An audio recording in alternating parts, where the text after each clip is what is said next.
Nous allons voir dans cette capsule comment nommer une molécule possédant un groupe caractéristique. Pour bien comprendre cette capsule, je te conseille de regarder les capsules précédentes qui s'appellent Nommer une chaîne carbonée et repérer un groupe caractéristique. Voici les rappels de ces capsules. On a vu tout d'abord comment nommer un alcane linéaire, c'est-à-dire une chaîne carbonée où les atomes de carbone s'enchaînent les uns à la suite des autres. Le nom d'un alcane linéaire est constitué d'un radical et d'un suffixe.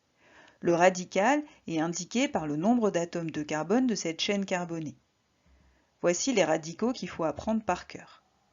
Le suffixe dans l'alcane linéaire est toujours -ane, car dans un alcane, tous les carbones sont liés entre eux par des liaisons simples. Un alcane ramifié est une chaîne carbonée où au moins un des atomes de carbone de la chaîne linéaire est relié à plus de 2 atomes de carbone. Le nom d'un alcane ramifié est de la forme préfixe radical suffixe. Pour le nommer, on commence tout d'abord par repérer la chaîne principale, c'est-à-dire la chaîne carbonée la plus longue. Elle donne le radical du nom. On repère ensuite les ramifications. Suivant le type de ramification, on aura ces différents préfixes. Afin de repérer à quel endroit sont situées ces ramifications, on numérote ensuite la chaîne principale en commençant toujours par l'extrémité la plus proche d'une ramification. Enfin, on termine par le suffixe, il s'agit d'un alcane, donc le suffixe sera toujours -ane. En première, 3 groupes caractéristiques sont au programme. Il y a tout d'abord l'hydroxyle, que l'on repérera par OH dans une molécule, ensuite carbonyle, qui a la forme de C double liaison O, et enfin le carboxyle, qui a la forme de C double liaison O, qui est lié à un OH, soit à gauche, soit à droite. Ces groupes caractéristiques sont liés à une famille. Tous les hydroxyles appartiennent à la famille des alcools. Par contre, les carbonyles, cela dépend d'où est placé le groupe caractéristique. S'il est en fin de chaîne carbonée, il appartiendra à la famille des aldéhydes. Par contre, s'il est au milieu de la chaîne carbonée, ce sera la famille des cétones. Le carboxyle, lui, appartient à la famille des acides carboxyliques. On va maintenant voir les règles permettant de nommer une molécule avec un groupe caractéristique. Il faut tout d'abord repérer le groupe caractéristique dans la molécule. Une fois ce groupe repéré, on numérote la chaîne principale, en commençant toujours par l'extrémité la plus proche du groupe caractéristique. Cette fois-ci, la numérotation ne dépendra pas de la ramification, mais sera imposée par le groupe caractéristique. Enfin, on nomme la molécule en suivant les règles que l'on a vues pour les alcanes et en adaptant le suffixe suivant le groupe caractéristique repéré dans la molécule. Voyons tout de suite cela avec un premier exemple. On commence tout d'abord par repérer le groupe caractéristique. Il s'agit ici du carboxyle. Une fois ce groupe repéré, on repère également la chaîne principale, qui est ici celle-ci. On la numérote alors de telle sorte qu'on commence par l'extrémité la plus proche du groupe caractéristique. La particularité du groupe carboxyle est qu'il est toujours en bout de chaîne, donc le carbone dans carboxyle sera toujours le numéro 1 de la chaîne principale. On numérote alors cette chaîne de la façon suivante. La chaîne principale ne possède pas de ramification. Il s'agit donc ici d'un alcane linéaire dont le nom sera du type radical suffixe.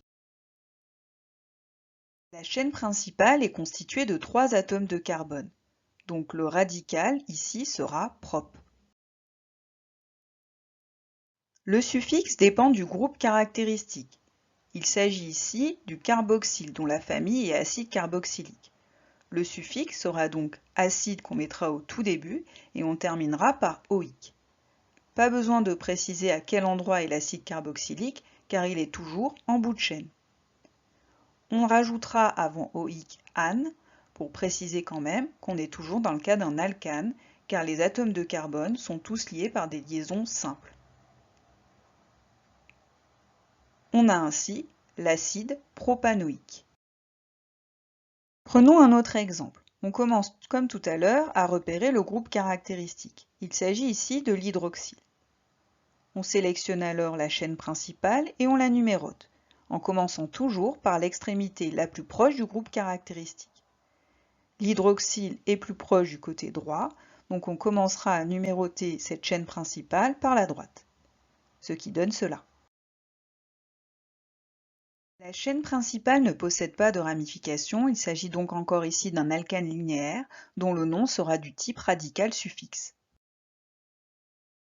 La chaîne principale est constituée de 4 atomes de carbone, son radical sera donc but. Le suffixe est donné par le groupe caractéristique qui est ici hydroxyle de la famille des alcools. Le suffixe sera donc le numéro, c'est-à-dire l'endroit où est placé l'alcool sur la chaîne carbonée, suivi de ol, en n'oubliant pas ane avant, car il s'agit quand même toujours d'un alcane. On a donc ici le butane en position 2 pour l'hydroxyle, ol. Autre exemple un peu plus compliqué. On applique les mêmes règles que tout à l'heure. On repère tout d'abord le groupe caractéristique, qui est ici carbonyle, de la famille des cétones, car on voit que le groupe carbonyle est au milieu d'une chaîne carbonée. Ce groupe a en effet à gauche et à droite un atome de carbone. On repère ensuite la chaîne principale qui contient ce groupe caractéristique. On peut entourer soit celle-ci ou celle-ci, cela revient au même, et on la numérote, en commençant toujours par l'extrémité la plus proche du groupe caractéristique. Le groupe caractéristique est situé plus du côté droit, donc on numérotera cette chaîne à partir de la droite. La chaîne principale est constituée de ramifications. On aura donc le nom sous la forme d'un alcane ramifié du type préfixe radical suffixe. Le radical est donné par la chaîne principale, qui possède ici 4 atomes de carbone. Le radical sera donc but.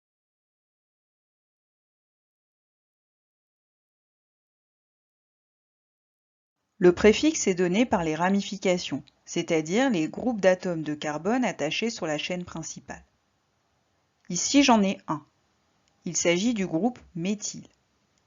D'après ma numérotation, il est situé en position 3. Le préfixe est donc 3-méthyle. Le suffixe est donné par le groupe caractéristique. Il s'agit ici du carbonyle, de la famille des cétones. Le suffixe aura donc la forme du numéro où est placé l'acétone, on, en n'oubliant pas juste avant ane, car il s'agit quand même d'un alcane. Ce groupe caractéristique est situé en position 2. Le suffixe sera donc ane-2-on. Cette molécule s'appelle donc le 3-méthyle-butane-2-on. Voyons un dernier exemple de ce type. Comme tout à l'heure, on commence par repérer le groupe caractéristique de la molécule. Il s'agit du carbonyle. Cette fois-ci, il est placé en bout de chaîne, donc il fait partie de la famille des aldéhydes. On repère ensuite la chaîne principale et on la numérote en commençant par l'extrémité la plus proche du groupe caractéristique. L'aldéhyde étant toujours en bout de chaîne, il sera donc toujours le numéro 1. La chaîne principale est la suivante, et voici la numérotation.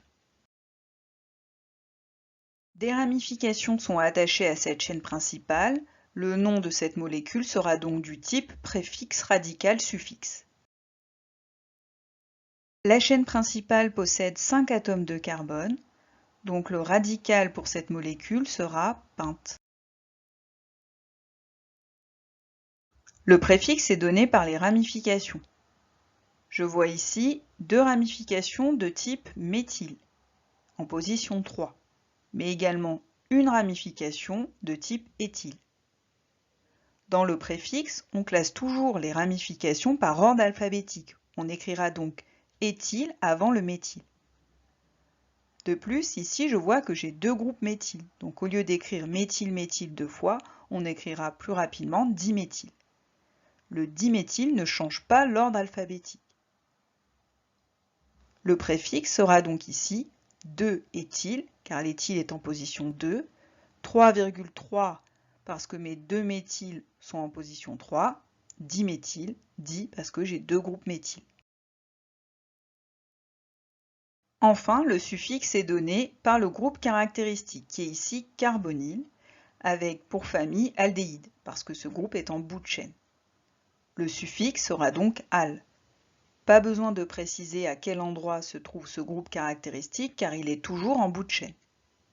On précédera toujours ce suffixe de -ane car on est toujours dans le cas quand même d'un alcane. Le suffixe sera donc anal. La molécule s'appelle donc 2-éthyl 3,3-diméthyl pentanal. Pour finir, voici un exemple d'un autre type. On me donne le nom et je vais devoir dessiner la formule semi-développée de cette molécule. On commence tout d'abord par analyser le nom. Cette molécule finit par 3-ol. Cela signifie qu'en position 3 sur la chaîne principale, j'aurai le groupe caractéristique hydroxyle qui appartient à la famille des alcools. Ensuite, j'ai hexane. Cela signifie que la chaîne principale est constituée de 6 carbones. Ils sont liés par des liaisons simples car il s'agit d'un alcane. Enfin, 5,5-diméthyl signifie que j'ai deux groupes de type méthyle. Un groupe méthyle est de la forme CH3. Chaque groupe méthyle est sur le carbone numéro 5 de la chaîne principale. On peut maintenant dessiner la formule semi-développée de la molécule. On commencera par dessiner tous les atomes sauf les atomes d'hydrogène que l'on mettra à la fin.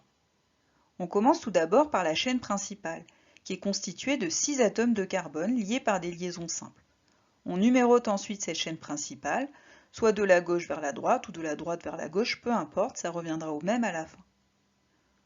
On a le groupe caractéristique hydroxyle en position 3, on le positionne donc en position 3.